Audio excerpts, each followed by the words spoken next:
All right. Good morning, good evening, good afternoon, guys. Welcome to The Versus Live, your video poetry podcast. We're going to be talking about all things poetry today. Yeah, My name is Jeff. yeah. My name is also Jeff. So let that simmer. This is Just hold on to that. Hold on to that. But you know what? Hey, you know what? I'll tell you this. You can just call me Matthias because it just really hits home. oh I yeah. feel it's more poetic. Sometimes if I'm stumbling with words, I just say Matthias. Yeah, as you should. It makes sense. Like it's the most logical thing to say Yeah. in those situations and spaces. But hey, y'all, we're last week we were not in the same. We were in the We same were time. not, We were not in the no. same space. Actually, there was a little bit of lag, so maybe we weren't even in the same time. But we weren't in the same space. But look at us now. We're back. The dartboard behind us, Yeah, in it's front true. of you, It's true. the people. Yeah. That dartboard is surrounded by poetry books. It really is. It's literally poetry, Mac, because I needed something to protect the wall. So I just put a bunch of. There's a dungeon back there, and we just put the books up there just to make sure the monster doesn't get out. And that's how I feel about poetry, man. Sorry, Ashime. Sorry. That was or no, it wasn't. No, It wasn't. It's real. There's actually not a monster back there. Just actually, no. I mean, that's from their 100 year.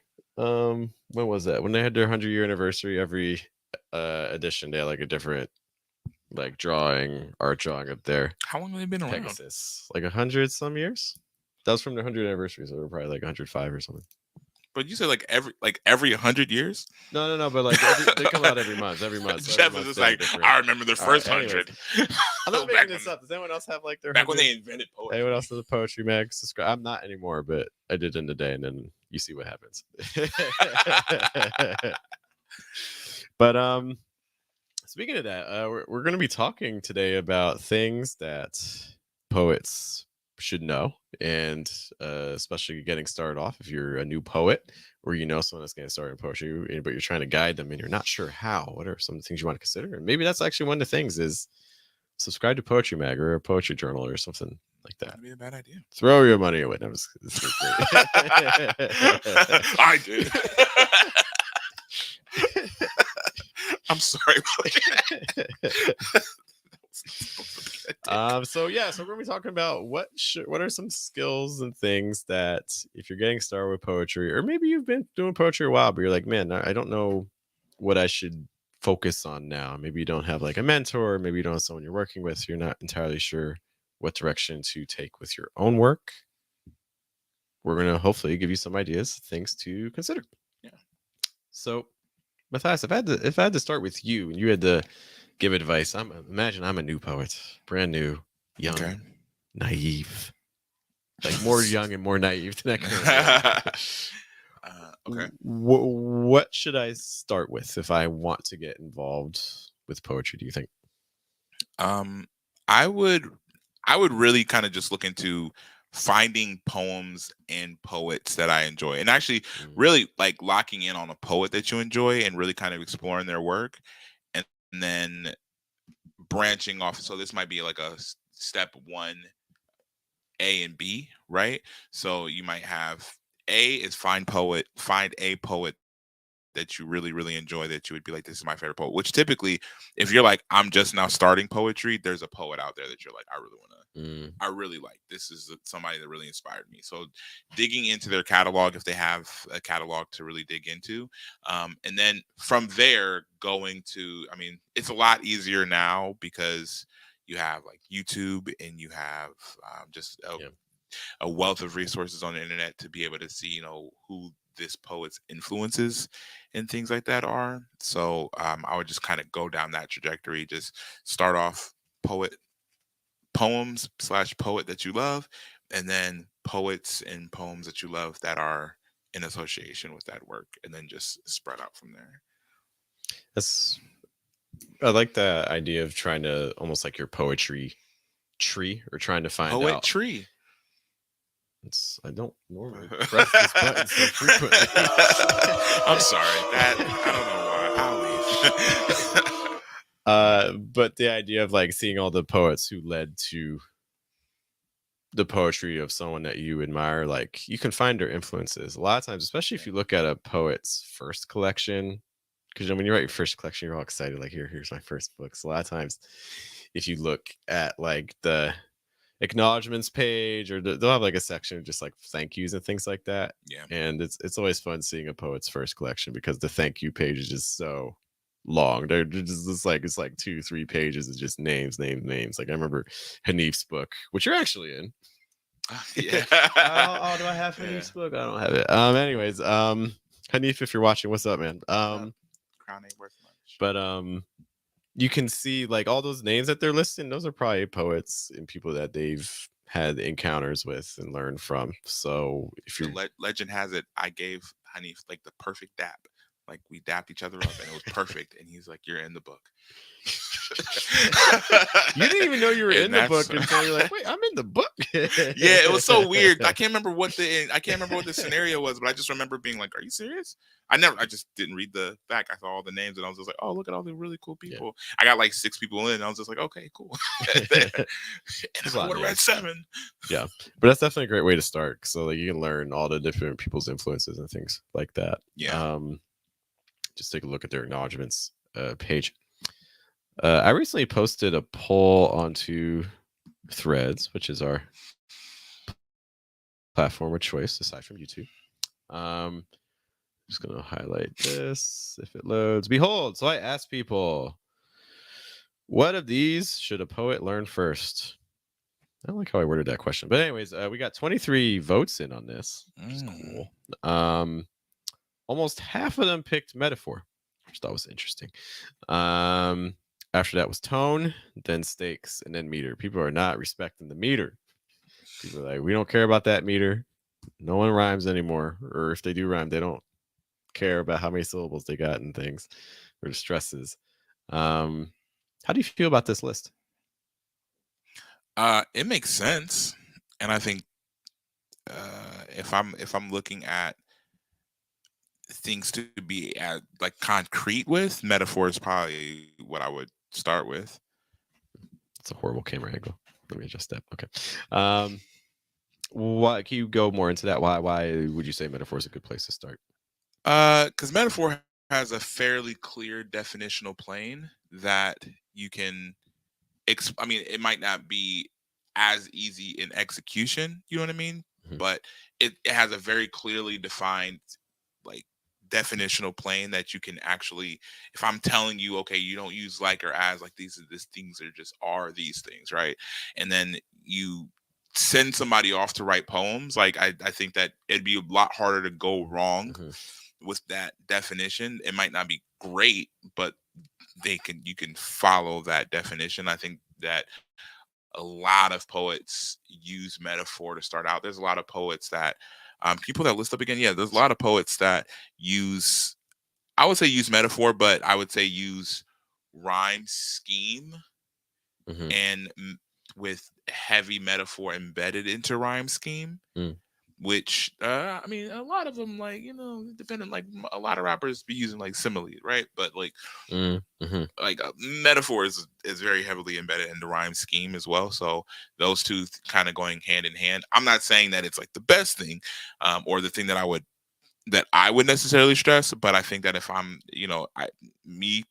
myself included, I think when I was learning, poetry, or learning to like write my own poems consistently, as opposed to like just writing them here or there, like when I was like writing poems consistently, like the thing that was kind of at the top of my to-do list was figure out metaphors, Mhm. or figure out the metaphors that I could embed in my poem. These were not good poems, to be clear, but they got me through. Mhm.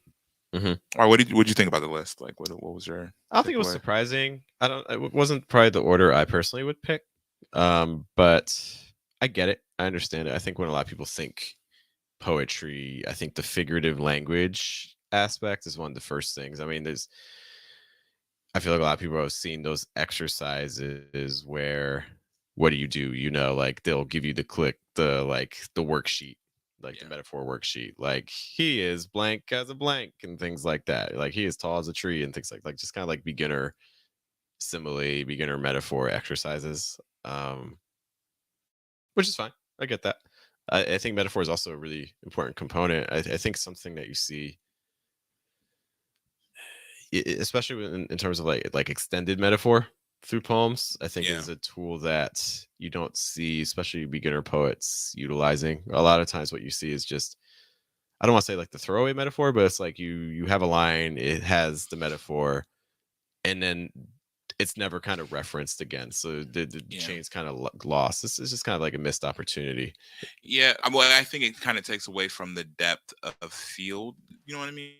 So it's like you have a poem, you have a poet who thinks of the initial metaphor, and and the thing that always sucks is when they start out with the metaphor, because now Mm, you're like, man, like you started out with this really imaginative device, really imaginative space that I could actually follow through the rest of this poem, but because you were like, I this was a really, it was maybe a beautiful language, right? So you're like, oh, it sounds really great off the tongue, or maybe it's just a really shocking way to start the poem, and maybe you feel like it pulls people in, but because you don't follow up on it, it afterwards it just makes me feel kind of empty, because I'm like, oh, yeah, you didn't plan on really pushing this out and really mm, figuring out all the ways that your content could, gravitate and kind of splinter off, using this metaphor, mhm, which is what I would mhm, expect if you start out a poem mhm, with the metaphor.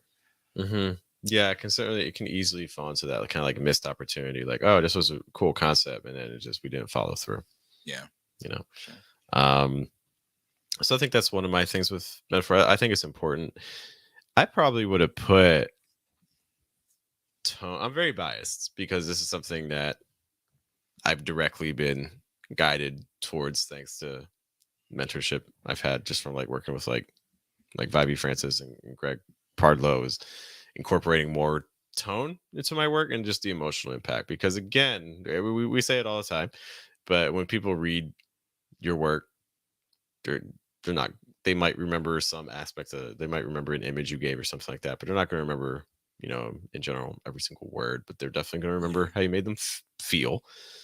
And for so if sure. you're able to effectively convey emotion, then I think that leads to a stronger poem, even if you're missing out on some of the other devices, even if you're missing out on metaphor and things like that. If you're actively able to allow your reader to enter an emotional state through your work, that's, in my mind, a more successful poem than one that has all the metaphors but leaves you not feeling anything at all. I Yeah. th- No, no, I'm sorry. Were you about to? Now, I was listening to this talk. I forget her name. She is a storyteller. She basically helps corporations with Oh, branding nice. through story. And one of the things that she didn't directly say this, but one of the things that I kind of took from a talk she was giving was she was mentioning how a story, again, emotion is like super important, to the point where emotion almost becomes this device, almost like a mnemonic device in a way, because a lot of times like the emotion itself isn't really important, but you remember that you felt something Yeah, when you see the piece. And so then that fact that a piece allowed you to feel something and you remember that allows you to also remember the piece. yeah, So to summarize, it's kind of complicated. By allowing something to convey an emotion, you're also allowing it to enter someone's memory, so people remember it. yeah. I don't even think I disagree. I think I mean, I actually really do agree. But I think that if I, so if you're asking me what is more important for a poet to Mhm, develop, I would say tone. But I think that there's also something to be said for like it's almost like metaphors to me are, or at least understanding what a metaphor is, or mhm, what the metaphor space is more integral, is a integral device that you're not going to regret not understanding about your writing, and you can mhm, actually set tone mhm, using metaphor. You know what I mean? Or I mean, a lot of times like that is the thing that's setting the tone, because you're putting yourself in, or you're putting the object or the subject of your poem into a space that's, you're anthropomorphizing something, or whatever the case is, right? So which is all just to say that I think that like tone is incredibly important. It's probably the more mhm, important, if I had to tell somebody if somebody was like what's more important. But if you're just starting poems, if you're just not starting to write poems, I think it's going to be hard to kind of communicate Mhm. what tone means and what Mhm. tone looks like. But I think a year, 2 years down the line, when you've written poems and you've gotten, you're in the rhythm of writing poems, now trying to communicate, with your Mhm. body of work and but like with the body of work that you have right now, or maybe with the ideas that you have that you're writing at that time, I think it'd be a little bit easier to communicate. Okay, well, what kind of tone are we setting with your Mhm. work? And then I saw it. Yeah, I think they're both incredibly important. I think tone is probably more important, but also tone, I don't think is something that is necessarily developed in that for like, I mean, you probably don't Mhm. really establish a really good sense of tone for at least a while. You know what I mean? No one told me about tone until I got to Kalu, and that's after, Mm, a decade or more of writing. And yet it didn't even take much. It was just like one little talk with and it just completely changed it just changed changed everything. my life. But so it's like I agree with you. Yeah, It's not something that tends to be touched on. I think if we imagine like there's a field manual for poetry, like I feel like oftentimes metaphor would fall early and tone would probably fall towards the end of it. yeah, Um and it just kind of don't makes me wonder, like, man, if I had paid attention to that sooner, and I think the overall impact on work, like craft is great. I think metaphor often gets lumped into the craft category. And tone is also an element of craft, but I think metaphor gets thrown in there a little bit more. But craft alone isn't enough.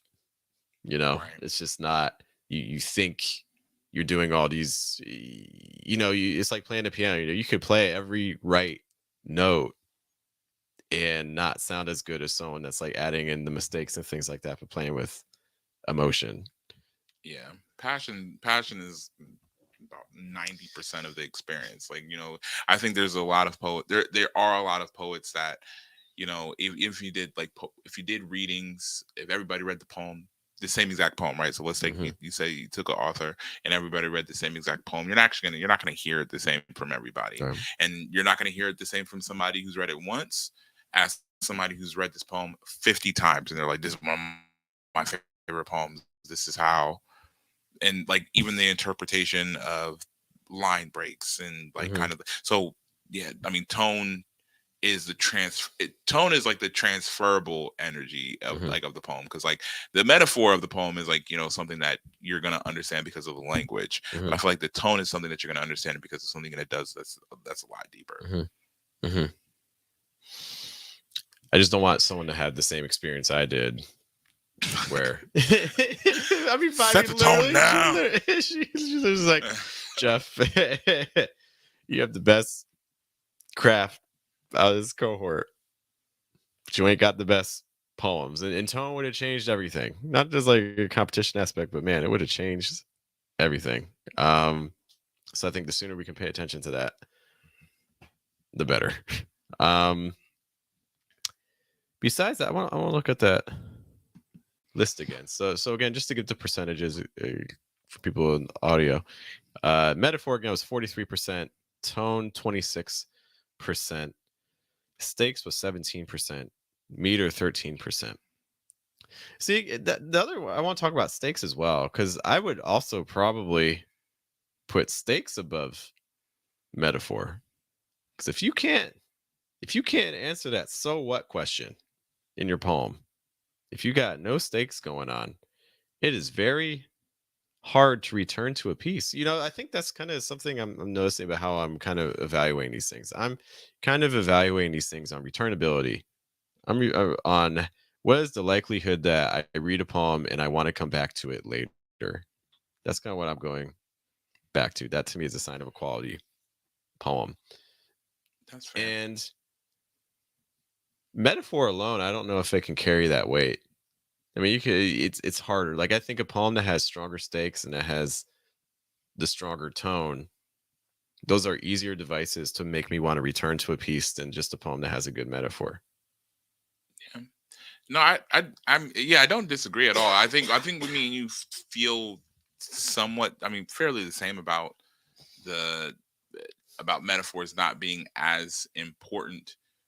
I think when you're 10 years, 15, you know what I'm Hmm. saying? Like when you're I like hear this, what you. Yeah, but I hear you. I also think that it's like the other concepts to kind of I think while 10 years in, like being like, okay, well, I'm understanding tone Hmm. in 10 years, and I wish I would have understood it 10 years ago. I also think that, like, I mean, maybe the development of what tone is might not have hit. So again, Hmm. it's just back to the question of, okay, this is somebody who's starting off doing Hmm. poems and they want to start off writing poems. Like, Hmm. what would you tell them? I'm like, I think that it's kind of inescapable, with the exception of Hmm. maybe a very small few.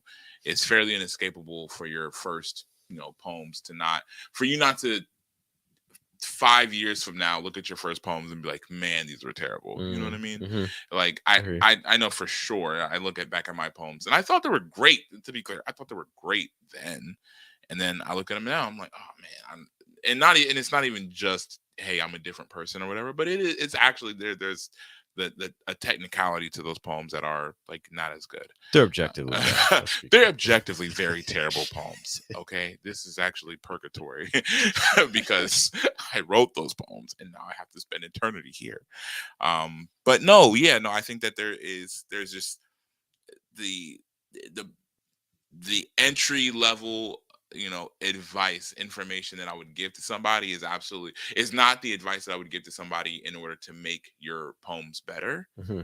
That, like, I would literally just be like, whatever. I think as a list, it makes sense.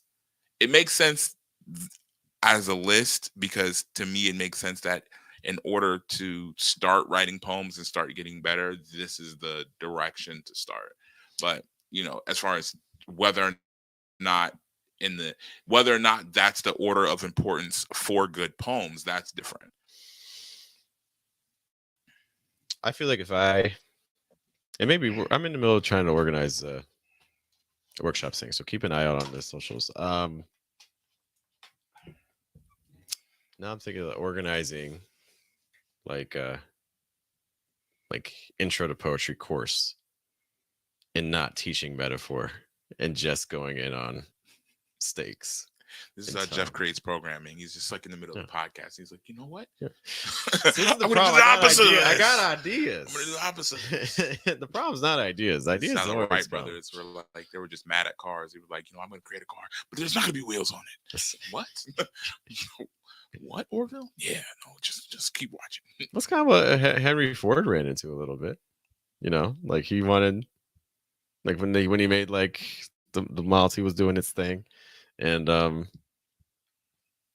he was quoted as saying, if I asked people what they wanted, they would have said a faster horse. You know what I mean? Because you get something really new and it's radical, like people aren't used to it. Like I get it. Yeah, but it's. I think maybe well, that's just, hey, like I wasn't saying there was like that actually makes sense. It was just to say that, like, I would be interested. It's like Hmm. I would be interested in what's produced Hmm. if you're like, okay, the more basic. I think most poets, if you've been doing poetry for 5 years, it's going to be really, actually, I take that back. It's going to be really, I think it would be really hard to go 10 years without understanding metaphor.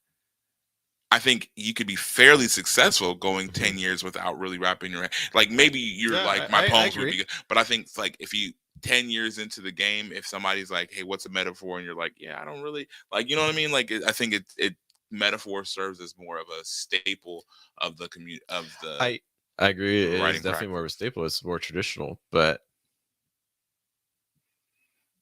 Also, it seems like they're different. Like, they're they're different types of things. Like, you know what I mean? Like, they are. But I think it's I think if I were teaching tone or if I were teaching stakes, I th- I don't know if I would start with an entire poem. I'd probably start with like single images or something like that, or like very simple scenarios. Like for instance, um, if I were teaching stakes, I might start off with something simple, like you're running you're running late for work, or you're running late for a job interview.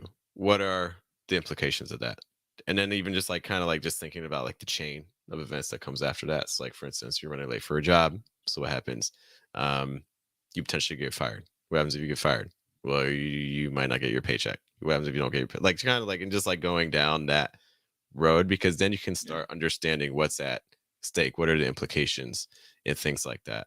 And then from there, you can kind of build that into poems. So, like for instance, you probably want to start with like poems that are already done, you know, um, already published, and then kind of see, okay, what's the situation that's happening to this speaker? What's happens because of this? What happens because of that? What happens because, and then kind of go into that same sort of logic. Like if someone had just walked me through that sooner, it would have been very impactful for me. And I think even if I were just starting, like, yeah, I mean, metaphor is obviously a crucial thing, but that having that sort of logic and walkthrough would have been very, very valuable for me, because I wasn't even Yeah. considering, like, so what? I wasn't even considering who cares. You know, I was just writing poems like, oh, that's a really nice poem. But like, oh, but what's the impact of this for a speaker, for the reader? It was like, oh, I didn't think of that. Do you feel like everybody's poetry requires? I can Okay. think of quite a lot of poems that have zero stakes to them, Yes. or have stakes that are. I mean, even having stakes that are like only real stakes to a a person Mm-hmm. or a character or what have you in your poem Mm-hmm. are still stakes. Mm-hmm. So like that, like those aren't to diminish those stakes. Which is just to say that yeah, there's a lot of poems that don't carry stakes at all, but are still good poems. I would, what I'm saying. So like, do you think that Mm-hmm. that's how that you go again? Because I think Mm-hmm. stakes are I think they're a way to communicate. Well, you can communicate stakes through metaphor. You can You can, for communicate stakes sure. through other things. So do you think that that is something that, which again, I do think that it's like an incredibly useful, and I think it gives a level of investment into the poem, Mm-hmm. because now I'm like, okay, you set the scene. Now I have to understand Mm-hmm. what decisions actually mean in this Mm-hmm. space, or what decisions the person, the character that I'm Mm-hmm. following, or what Mm-hmm. have you, which feels to me like more of the basics of like just general storytelling. Because if I'm telling a story and I don't have any stakes, then it's probably Uh, not a story. Yeah. So yeah, I mean, are there good poems out there that don't have stakes? Yes. My I'm not interested in good poems anymore. I'm interested. You had that right. You read that right, everybody. Ladies and gentlemen, at Diverses, I'm, you heard it here from Jeff first. He says, I am no longer interested in good poems anymore. I'm not. I'm interested in the great poems that you want to come Oh, back to over and over and over again. If I write a poem and someone's just like, "Oh, that's nice," and then they forget that poem, a day later, 2 days later, a week later. Personally, and this is my own biases, my own focus on my own work. I have failed that poem. That poem has not mm. done. I don't want that poem to be considered finished until it has that sort of impact. I want people to read it and sit, have it be able to, take up space in their mind rent free for as long as possible. He put the old okey doke on me. I did- I'm not interested in good poems. I'm interested in the great ones.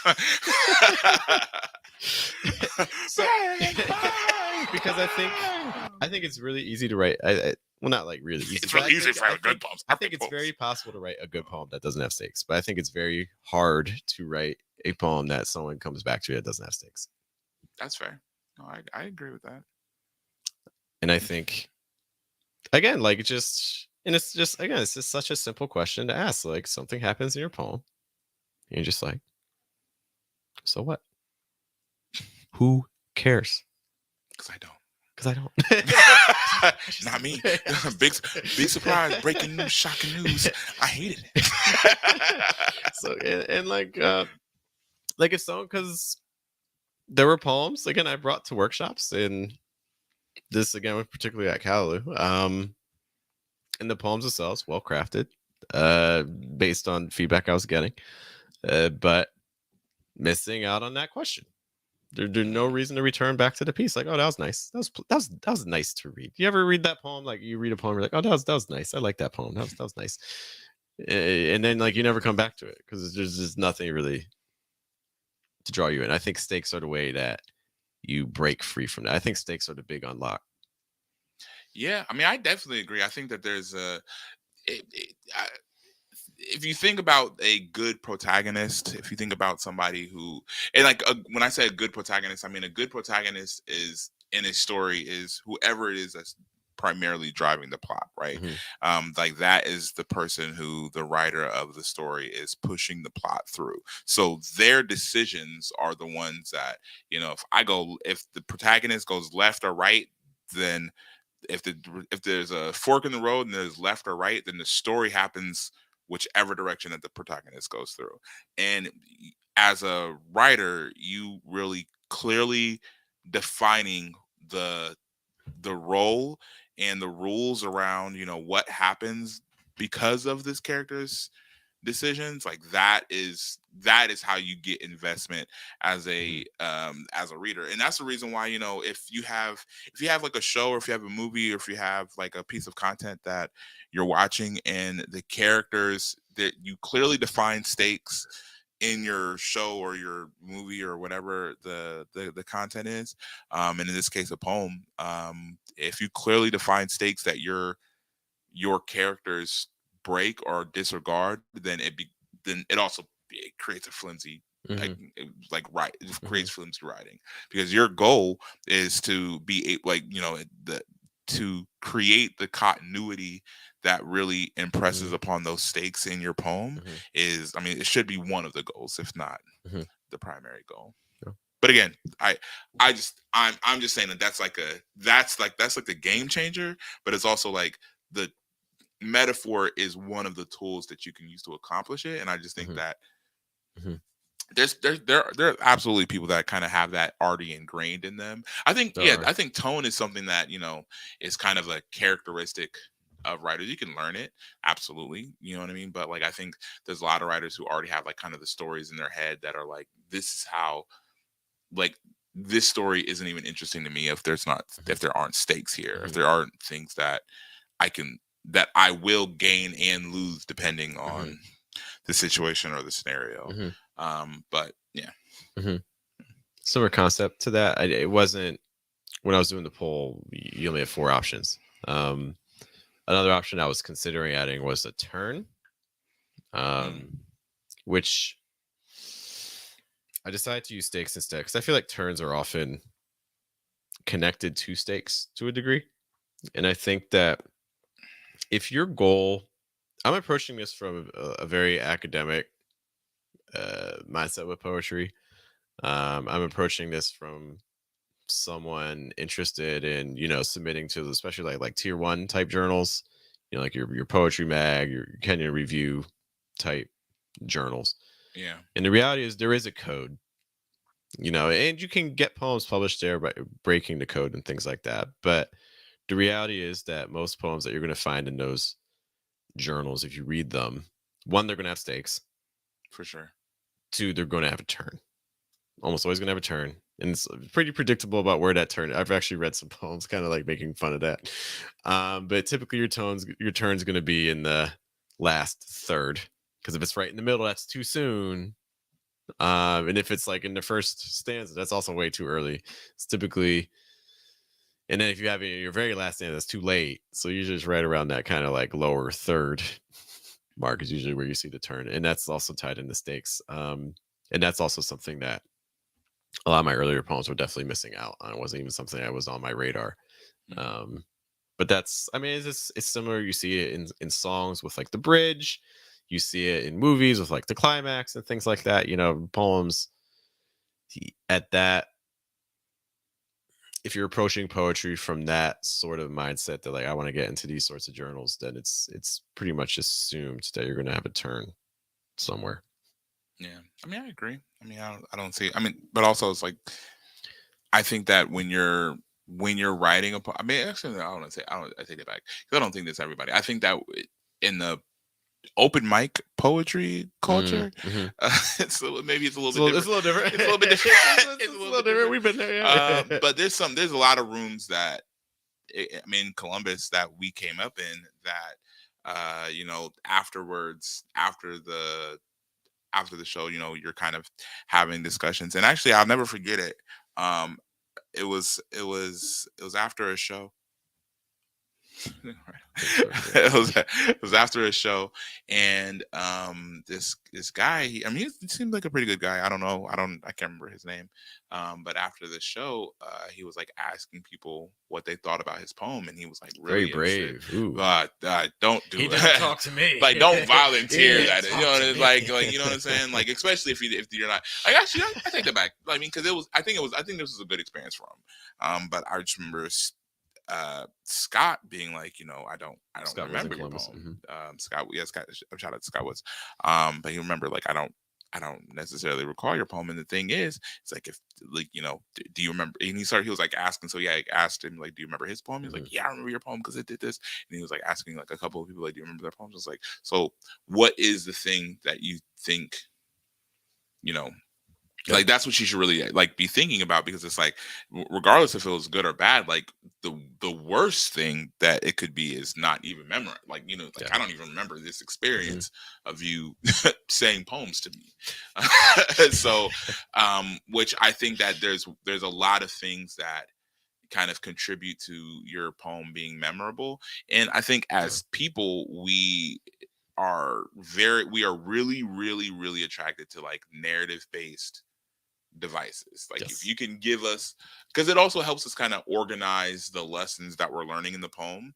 So I think the one of the problems with poems that are just super preachy and they don't really have any any fluid narrative that you can actually like, okay, I don't want to learn from your preachiness. I want to, maybe I learn the same lesson that you're trying to just tell me, Mhm. but you're showing me the lesson so I can put Mhm. it together myself. Like, once, if you can help me organize my thoughts into the lesson, then I can kind of, it's almost like Inception, actually, which is this a really good kind of tie-in, because like in Inception, the goal isn't to just say, you need to do this with your father's company. Like, that's not the goal. The goal is for him to learn things that help him make the decision himself. Mhm. And I think that is the thing that happens with like, there's a lot of, and I don't remember the guy's poem. I remember him explaining his poem to us after the show, trying to be like, "This is Mhm. my poem," and like, "This is what it is." And to me, it was just like, "Oh, like, what was your poem about?" And the poem that the what his poem was about is trying to tell people something Mhm. like specific. Like, I'm trying to tell people that you need to do this, and I'm like, okay, but why? Like, what is the why? Because I don't Mhm. understand the stakes. I don't understand anything. I just know that you're telling me this over and over again in your poem. And there's ways to accomplish that without stakes, but you have to do other things. Like, comedy is a huge way to, and even with Mhm. comedy, you kind of need some stakes in order to be truly funny. But yeah, there's a lot of ways that you can kind of accomplish that. But yeah. I think it's really interesting that you don't remember the poem, but you remember the situation after the poem. Again, because of in a lot of ways, because of the emotion that he was feeling. You're able to put yourself back into that situation because you remember how he was feeling. He was curious about his work, so there's this sense of like curiosity, confusion, maybe even a little bit of sadness on his part to be like, man, oh, no one actually Yeah. remembers my stuff. And it was also kind of a realization meeting the expectation. You know So what I there was mean? a turn. It was a There turn, was a turn. because I think he kind. And the thing is, and again, this is like when we're kind of talking to like, when you first start doing poems, there is an inclination for a lot of people when they first start doing poems to, you know, and you see it all the time. You see people that have never performed their poems in front of people ever, right? But they have this idea that they're great writers. They're Mhm. like, I just know I'm an incredible writer, and I just need to get out there and do it. And the thing that I'm trying to tell you is that like, there that what that might be true for like 0.001% of, like, Mhm. there's going to be a very small amount of people that are like, okay, this is my first time ever performing poems in front of everybody, and my poems are transcendent. You know what I mean? Like, that Ooh. might be like the prodigy Mhm. poets out there. And the thing, there are some, right? So it's not to say that doesn't exist, but I'm like, the higher likelihood is that, your first time performing oh my god, the first time I performed a poem at writer's block, it was a literal rap. And I can't even tell you how crazy it was. I think after, it's so funny because I vividly remember being like, man, nobody's rhyming in their poems. I'm about to blow them away. Mhm. They have no idea that y'all They can, don't know y'all man know, for like, y'all know y'all can rhyme in these. Oh man, y'all have no idea. And I get up there, and you know what's so interesting? I can't remember the poem. I mean, this might be the point, Mhm, but I can't remember the poem. But I do remember, like, it wasn't there. There was no narrative base in the poem. mhm. It was just some catchy little rhymes here and there. And I vividly remember kind of getting up there, getting off of there, and being like, yeah, Yep. did that. And then afterwards, and I didn't go around asking people or whatever like that, but I think that I was like, I was like, man, nobody else did what I did, but like I loved a lot of other people's poems. I was like, man, that was crazy. That was great. That was great. And I rapped up there, and I can't even remember the poem. I can't remember. And I remember like that just being a whole thing for me. Which is all just to say that I think that at my core base level is like I love telling stories. I like writing stories, Mhm. and but I didn't translate that to what was happening on stage because I thought poetry was something specific. Yeah. And I the thing is like I was probably doing that into some degree in other spaces, but I thought it was this thing where I'm supposed to be up there rhyming and rapping and being cool. So I was also like, man, all these people in here, like most of everybody in there was white, right? So I'm over thinking like they don't even know how to rap. They have no idea. Oh man, I'm about to shock their system with these bars, and I I was not doing that, and I did get a lot. I feel like I did get a lot of better. If you're out there, if you see me perform for that first time, or if you see me like this, I know there's some people like Zach is one of them. Great guy, great poet in Columbus. But like he's one of the people that I'm sure he's like saw me like at the very early beginning, and I was able to kind of transform and really becoming more of myself in the poems. But it's all just, and that's also a kind of another tip that I might even tell somebody that is just starting poems. I'm like, you're not right now who you're probably going to be as an artist in a year. And I would not try to hold on to what you're doing right Mm, now. I think a lot of people have a very um tight-fisted devotion to exactly who they are as a tight writer. fist. Yeah. And I'm like, you should be open to the development of your art through the development of your person. So like let Oh, your art let your art be whatever representation of you that's out there, because I think a lot of poets, they kind of what would they kind of typecast themselves. They're like, this is the poem mm, that I got mhm. popular, this is the kind of poem that I got popular doing. And because the man, okay, some people cannot handle the rewind. Some people can't do it. To be clear, I think rewinds are cool depending on the Yeah. audience or whatever, depending on the space. But there's some people that are like, the rewind is like the pinnacle of like the artistic world. So if a poet gets a rewind, it's like, to them, they have now become like Saul Williams. Like, to them, they're like, oh my God, I am I am the greatest to ever pick up a pen, because you wanted to hear it again. Like I've seen You want to hear people. that line again? What? What? No, not even what, man. There's some people that are like, they're anticipating it, like they need the rewind, like they Oh, they'll also. set themselves up for the line Oh 'cause they're my, like, oh, this is the one. This is the one. yeah. Everyone's gonna love Oh it. my Wait. gosh, there's a lot of poets that write their poems for the rewind. And oh my, like, and you could tell because it's almost like um I would think about like Friends. Shout out to Matthew, rest in peace, Matthew Perry. Hmm. um he was like the main friend. Chandler, man, got I I know a lot of people didn't like, though. A lot of people don't like. I don't say I love Friends, but Chandler was my kind of guy. Um, Get out. I'll, Leave. I'll I'll Leave I'll this see myself out. house. But yeah, it's just to say that like there's like these YouTube videos where it shows like friends, but it shows it without the laugh track, and you realize like there's a lot of these jokes that like don't land. Yeah. Um, Big Bang Theory, same thing. It's like, big we're big. here I on mean, serious. Big Bang Theory, same thing. But Yeah. I'm like, even with laugh track, I'm like, I'm not laughing. Yeah, I'm not.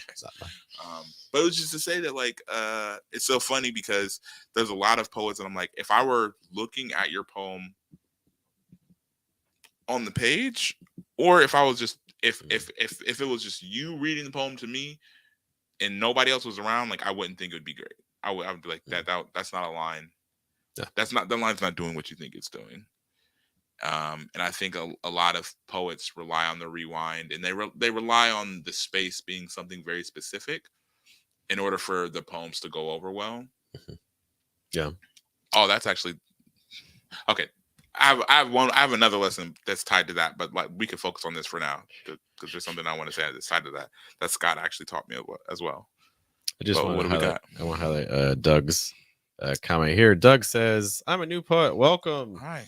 or get out while you Welcome, can." welcome to our ranks. I'm a new poet. I feel like I'm sharing a poem, for instance, on Threads or online. Most important question to ask myself: will they want to come back to this again? Exactly. You know, I'm not. I don't want to settle for a good poem. I want the great one. Great one. Yeah, that's a good question to ask yourself. And I think that the answer to that question is probably going to change over time. Yes. You know what I mean? So I think that I think the answer to that question being, or something embedded in the question itself is how good do you think the poem is? And I think the thing about how good your poem is it's fairly subjective, and that's not going to be a constant like for everybody. Like I want to be clear. There is a lot of poems out there right now that I heard once and I wish I never heard again. I like every time I hear like somebody doing, I'm like, oh my gosh, I wish to never hear that arrangement of words in that order ever again in my life. And but I know there's people out there that are like, I love that poem so much. I have it recorded and I watch it all the time on my phone because I love it so much. So it's like that's going to be a fairly subjective kind of thing. So I mean, realistically, it's just writing the best poem that you know how to write, and then hoping that you're able to replicate that in as much as you're able to replicate your best effort another time. So. Speaking of what you were saying too about the rewind and like, saying something with the hopes that people ask you to say it again. Yeah. I think in some ways one of the worst things that can happen to a poem is to have one really, really, really good line. Like you don't want a single line to overshadow your whole poem. Because then maybe if it's a turn. I mean, it depends. If it's a turn, I feel like it can work. Don't get me wrong, it can work. But I think sometimes what happens is the line is so good that it can distract from the rest of the piece, or like you get really attached. It becomes your darling, right? And it might not actually fit or be what the poem itself needs. That's the truth. And it's really hard to take it out, but it's like your poem might be better without it. Yeah. Oh man, we used to do this it's kind of anecdotal, but we used to do this thing called the Nest Open Mic Experience. So shout out if you know the Nest Open Mic Experience. But we used to do like these workshops and stuff like that too, and it was so funny because like whenever a poet would like we would have like the workshops and poets would come into the workshop and they would like read their poem, and there's a lot of poets who they kind of take like these like kind of cultural events that are happening around now, and because of the cultural event, and the thing is, again, you can see it in the writing because you can see them making the attempt to appeal to the people as they are right now, given the social media climate, giving all these people that are around, giving their relationships in the setting, you can see them making that appeal with their language. And so, they might Mhm. use vernacular that's like it's really popular on TikTok or Twitter or something like that, and they're like, Mhm. they'll say this, and everybody's like, oh, I heard that before. Mhm. I've seen people say that. Mhm. Um, and again, this was years ago, but you can kind of see it in therein. And shout out to JG, my mentor, and my he was in my wedding, matter of fact. But like he was just like, yeah, like when you're writing poems, like you shouldn't be like you're gonna date your poem if you're writing it for right now, because in 5 years, if this poem is the poem isn't even just a good poem, right? It's a Mhm. it's a poem that's only good. It has an expiration date, because in 5 years, you Mhm. say this poem, it's not gonna make any sense, Mhm. or people are going to be like, this guy's Mhm. okay. Like back then, really. Mhm. But you should be maybe trying to write poems that make it more than Mhm. the 6 months or like 2 week news cycle. Mhm. Mhm. That's what tricky. Like when you're writing something, like including like things like technology, is always kind of a risky move because it's like, my iPod, and it's like, wait, what? No, Yeah. well, to be clear, it's like No, but it's like if it's like that's intentional, that's a little bit different mhm. from somebody being like, as they're going through the poem, like the thing that they're exclamate, like, or again, you find it a lot more like Mhm. of the preachy poems where they're kind of using Mhm. that language, and you're like, oh, like, or they use like a song. Oh my gosh, when they use like a song title or something like that, I'm Mhm. like, oh my gosh, like this, you understand? And that's only a somewhat popular song right now. You know what I mean? Like Mhm. that's not even like, some kind of Mhm. like, what would I think? Old Town Road. Old Town Road is like a song that was like, it was it was so popular that it was like impossible to get away from them. So if somebody wrote a poem and they incorporated something from Old Town Road, I would be like, okay, like depending on how it's used, like it can be here or there. But it's because it's like it did something very, very transcendent at the time. Well, not transcendent. That might be a wrong word, but it was very. I don't know. It sank really deep into the public consciousness, so much so that like people started at that had problems with Lil Nas X didn't even realize like they were singing about like drinking and cheating on their wife with Old Town Road. They're like, what?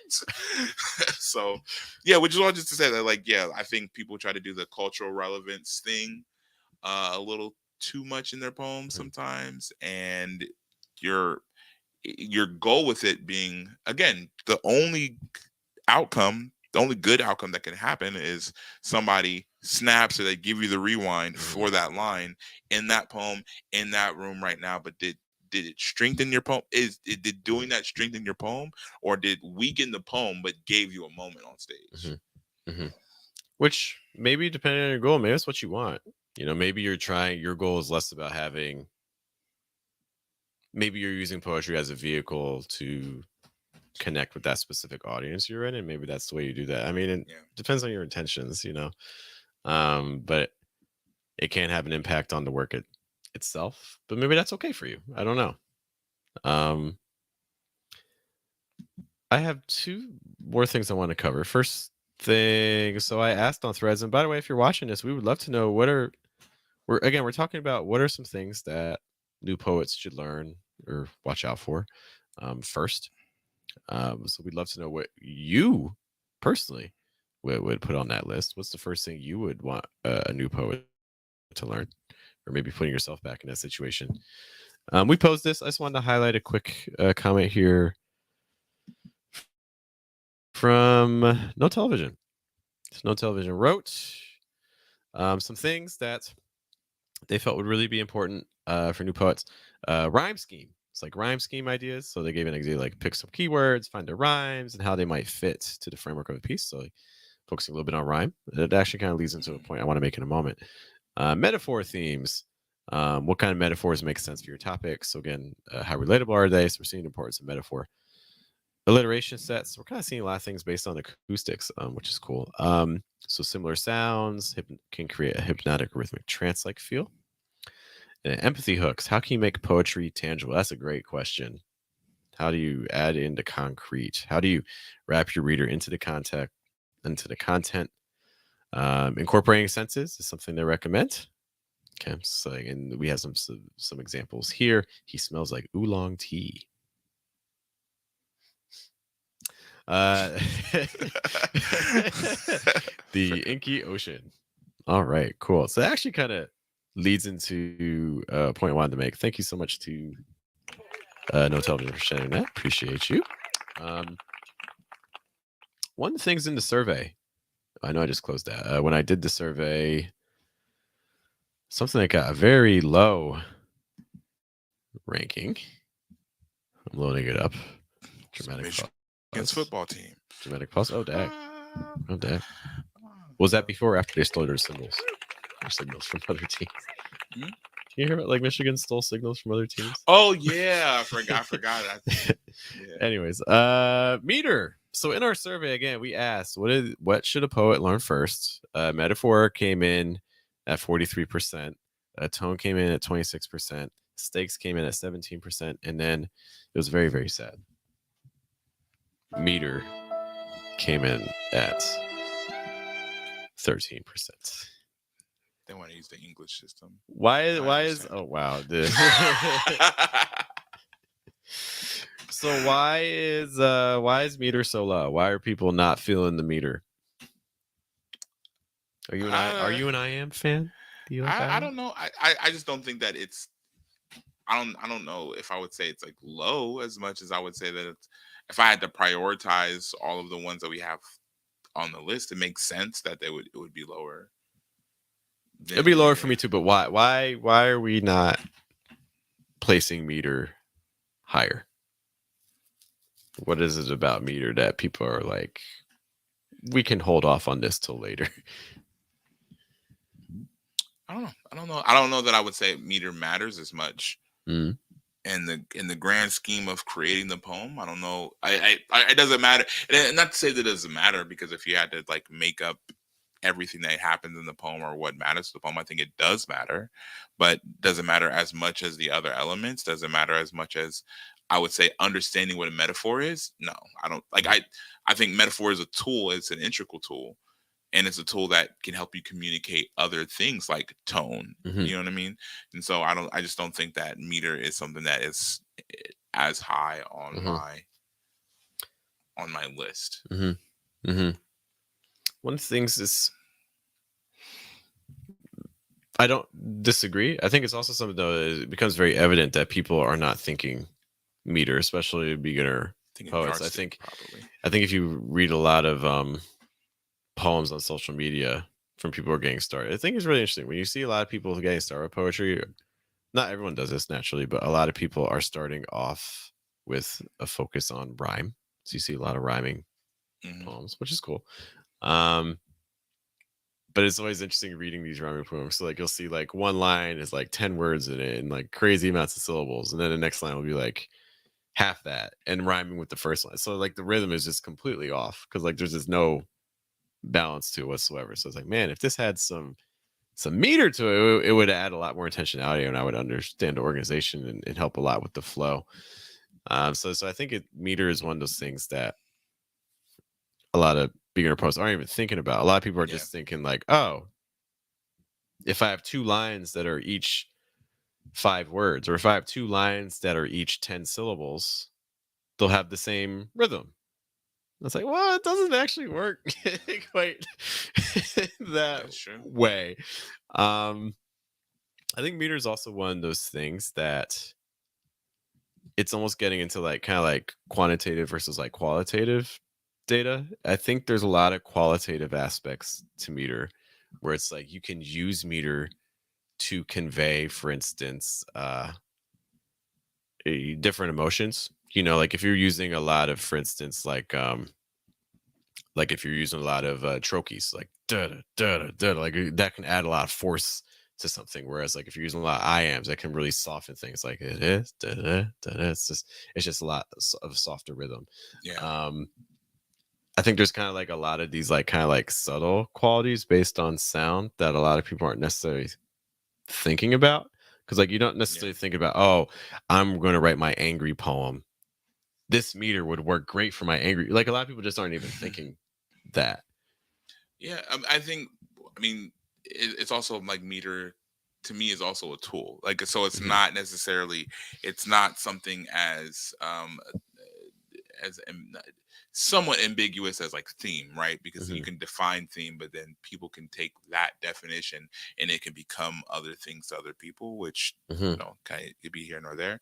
Whereas meter to me is like a tool. So if you are trying to figure your poem out, and like so like your angry poem, if you have an angry poem, one of the ways that you can convey anger is how that meter, like what that meter is, like how Hmm. the meter is set up. Like you Hmm. can or if you have something that is somewhat, if the tone or the theme of your poem is like, let's say it's somebody that is like going off the rails somewhat, then like an off meter, like something that Hmm. also adds to that feeling. So you're not just conveying it with your words, you're conveying it in how your words land. Like Hmm. like that's a tool. That's another kind Hmm. of thing in your arsenal. Hmm. Hmm. Sometimes also like line lengths, enjambment, line breaks, all of those sorts of things. So I think tying that into meter, like playing around with meter in the sense of like, so maybe you have a poem about a speaker who, at the start of the poem, they're very much in control, but then something happens in the poem and suddenly they start losing that control, so like, Yeah. maybe having a poem that starts off with like, consistent I ams, and then suddenly we're throwing in anapest, or we're throwing intro, like, and then like kind of mixing it up, or breaking it. You see that a lot with sonnets as well, where Yeah. uh, a lot of times you don't necessarily want a perfect meter, even in like Shakespeare sonnets and things like that. Like there are these moments where you break from the meter, and that can be used, for instance, as an indicator of a turn, or to show some sort of shift happening in a poem. So I feel like it's an underutilized tool. I think a lot of people aren't necessarily paying attention to all the things that it could do to complement. But I think at the same time, the fact that it's oftentimes viewed as like a complementary tool versus things like stakes or tone also kind of push it farther down on the list. Yeah. I agree. Other thoughts, concepts, things that you think are going to be really important for a new poet Okay, to learn. so one thing that I had to learn, and this is like, I mean, this also kind of depends on your poetry scene. I think that I looked at the poetry scene at like I would go to, I was like sometimes 4 to 5 like open mics a week. And like when I was incredibly fortunate because when I was coming into the poetry scene, like everything was so clearly very, very active. Yeah. And there were people on the scene that aren't they're still in the city, but they've moved on to like other things and stuff like that. But I was really, really fortunate to be coming into the scene when they were really, really active with the poems and like with like the open mic scene, which is just to say that like I would go to one show and I would kind of get the vibe of that show, and then I would be like, okay, so this is what I should do here, this is what I should do here, or this is how I should perform here, and this is how I should perform here, and maybe that there's like a thing. But it was so funny because like the reason why I learned the reason why I learned it is the reason why I learned that I was doing it because I didn't even necessarily know that I was doing it. I was essentially just kind of taking on kind of the temperament of the space. But again, another shout out to Scott. Um, I would say that the Nest open mic experience was like kind of like, you know, it felt more like fit, like like I'm close with people that I met through writer's block. Like there's some people I'm like somewhat close to, but like the people that like I met at writer like at the Nest open mic experiences, like a lot of them are like. I mean, I know Jeff from Writer's Block too, so I just forgot that guy. But no, but like, which is just to say that like I feel like, especially back then, it was, and this may be like a little bit before I met Jeff, but like especially back then, it was like the people that at the Nest open mic experience, like these are people that I would travel with. Like we would hang out like after shows. JG's like my brother, so we would like literally go out of state to different shows. We would go out to like different slams or wherever. So it was like we were a lot closer. But I didn't even realize again that I was like changing my temperament and changing the things that I was doing to fit the shows until Scott had a feature at the Nets open mic experience. And then Scott was like, who was that? Like when I performed there, he was like, who was that? What's going on there? And then like he kind of made it a point after that to be like, like what you're doing like the Mhm. problem that's or a problem is that you're shrinking yourself or you're changing yourself, because maybe shrinking is wrong, but like Mhm. maybe it was the right word, Yeah, I but like think you're he's right. changing yourself or shrinking yourself in order to be, kind of do what you think is kind of right or amenable in this space. But I'm like, no, like you, like there's all kinds of different personalities and poems and performance types depending on whatever the space is. Like you need to do that. Mhm. You do whatever you feel more comfortable with, or do what is natural to you. And it feels like when I'm at the Nest, that is my natural default setting, which it kind of was. I felt like really comfortable at the Nest, and I didn't feel uncomfortable at other shows, but I did feel like, okay, I had to figure out like, okay, how do I do this to make sure that I'm not like looking like this at the show. But Mhm. that really, like those conversations and like kind of that kind of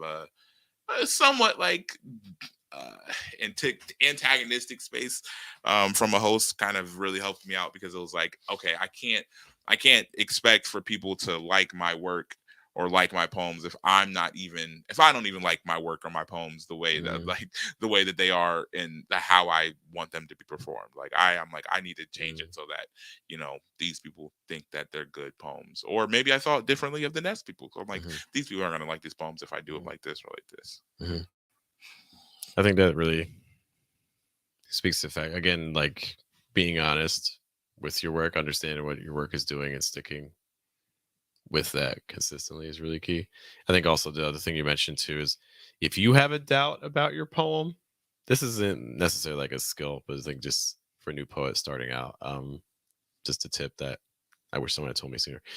Mm. If you have a doubt about something in your poem, someone else is also going to have a doubt about that very same thing. So change it. Yeah. If you have any doubt, change it. Yes, I mean, but I'll also say, I mean, to kind of add on to that, I think sometimes your doubts are wrong. I think sometimes you accidentally write something that you were supposed to write.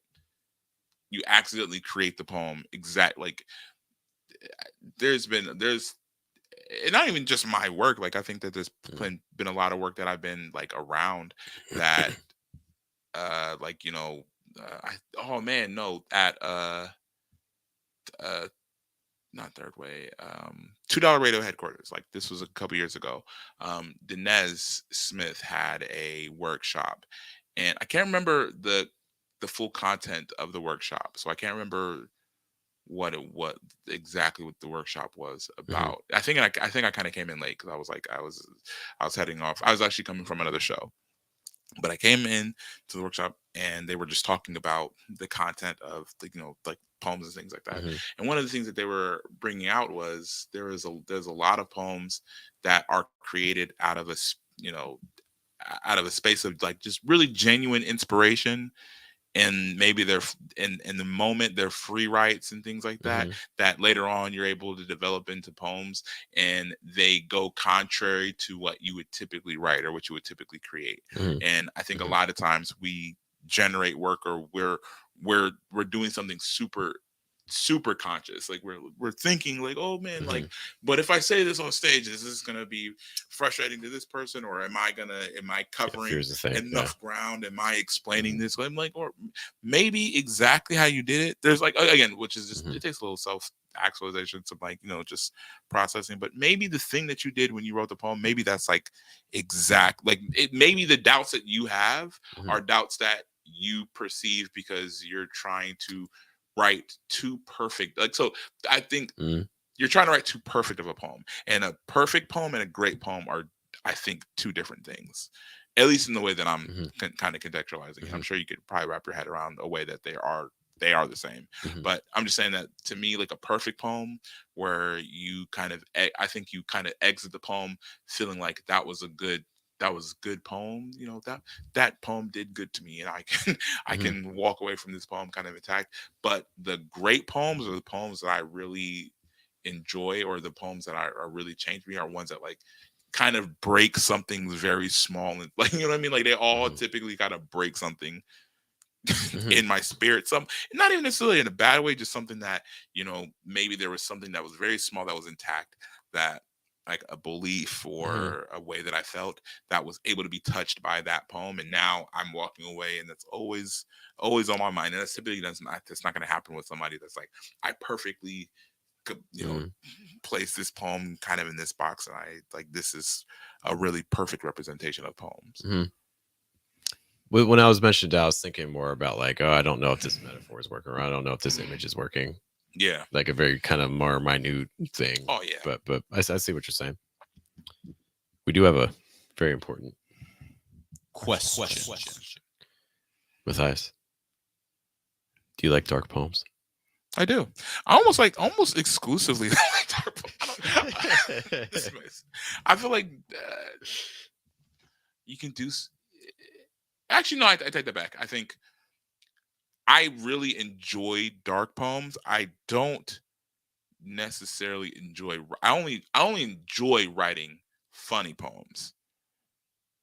I think no, I take it back. I enjoy writing whatever poems that kind of come to me, but I enjoy writing funny poems. Mhm. But I like reading dark poems. I don't think I do dark poems very well as far as like writing them. But you know, I like dark poems that earn their darkness. I'm okay with dark poems that are just like, I'm sad tonight, storms. Like this is not gonna yeah, that's not these gonna are grab dark me. things that you should Like remember as dark. whatever. Like I don't care. I'm fine with the poem being dark if you earn it. Yeah, there's actually no. I like poems that are unexpectedly dark. I like poems that you kind Mm, of they start off and you think there's fairly minute. Maybe it's just like kind mhm. of your casual everyday, and then like something happens in the poem and you're like Yeah, that killed me yeah, a little bit. yeah. My It's heart kind of like was a little listening to wide like open. it's like listening to Hey Ya by Outkast. It's like, oh, this is nice, and then, oh, this is actually really this is a sad song. Why is it a sad song? It's like two people that like don't like their relationship isn't. It's like falling apart. Oh, sad. Anyway, Everybody, listen to I think, Outkast "Hey Ya" right now by Andre Benjamin. And you tell us if it's a sad song. but yeah, if it's earned, I think this goes back to a lot of the devices that we talked about. In terms of like turns, in terms of um metaphors being used, in terms of I think a big thing for dark poems is the stakes. I think the stakes have to be really. This goes back to the earning, but I think the stakes have to be really, really clear for the speaker. Um, Yeah. for that's where earning to begin. I think it's hard to write a dark poem where the poem starts in a dark place and it stays in the same exact dark space that it started in. I think it's going to be really hard to get people to stick with that piece and want to return to it. Yeah. There has to be change or like Yeah. transformation. Yeah. And I personally enjoy entropy. Like I personally, it's like, oh, this is something that's degrading. You know what I mean, or something, and maybe unpredictably Hmm. degrading. But yeah, Cool. Other thoughts on things that you think a new poet should learn first? you Science. should be subscribed to Diverse's poetry channel. If you're just starting, then you Hey, should we here. subscribe. We're doing Subscribe resources. We're because doing that's what you should resources. be doing. It Uh, makes sense to me. just to highlight a couple things that we got going on as well before we head out. If you go to theversuspoetry.com, one of the first things that you're going to see there is that we have a weekly webinar on Wednesdays. So tomorrow, oh my gosh, tomorrow, On the we want to morning. help you try to develop your writing into something even more than that. So, for instance, turn your writing into a course, into a workshop, into a video course, maybe just a regular video. We want to talk about how to help you do that. And it's completely free. We do that every single Wednesday. It's about a half hour.